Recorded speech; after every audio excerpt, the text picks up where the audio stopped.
I often get DMs with PAs of obturation, and you want me to criticize your root canal. How can I criticize your root canal when I don't have a clue how you did the root canal? You want me to basically tell me to criticize your obturation. Don't ask me to criticize your root canal. The question you guys often ask me is that, Dr. Naziri, can you look at this PA of a root canal I did and tell me if I did a good job with this root canal? I can't do that because I don't know how you did the root canal. Did you use a rubber dam? Did you use 5% sodium hypochlorite? I don't know any of that. As a whole, dentists in general, we're obsessed with obturation. Hence the saying, the thrill of the fill. We think that obturation, there's so many different steps, right, in the process of an endodontic procedure. But for some reason, we're obsessed with the way our obturation looks on the radiograph. And I think that's because no one can see the rest. So everyone can criticize and critique the final product, which is the obturation. So hence our obsession with obturation.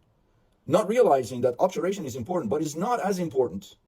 Isolation using a rubber dam. Straight line access.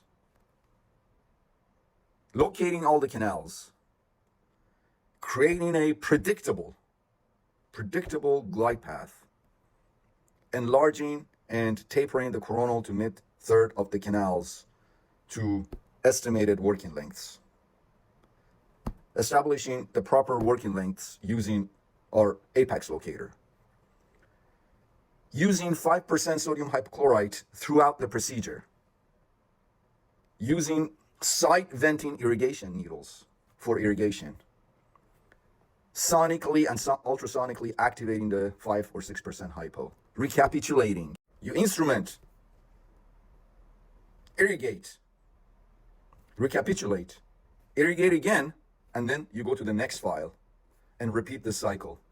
So there is fresh 5%, 6% hypo in the canals as you do all of this. And then once you're comfortable with your instrumentation and shaping and taper of the canals, then you go ahead and you do your cone fit and all that stuff, and then final rinse, final irrigation, and sonic or ultrasonic activation and all that stuff. And then you dry the canals, and then you obturate. So remember what I always say, it's more important what you take out of the canal than what you put in.